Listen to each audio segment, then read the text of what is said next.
有冇諗過除咗櫻桃小丸子同鰻魚之外，靜岡仲有啲咩玩呢？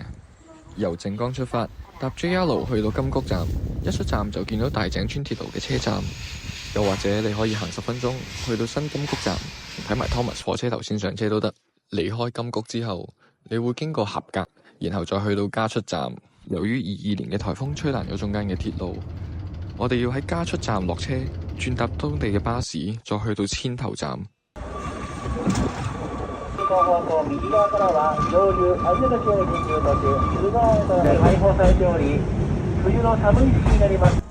搭咗個幾鐘火車，終於嚟到我哋今次嘅目的地澳大井湖上車站。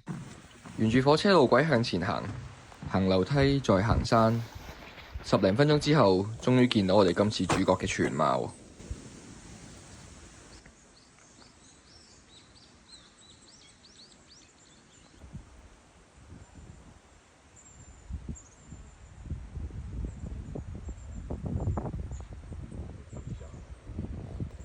好，收隊。時間表啱用就攞去啦。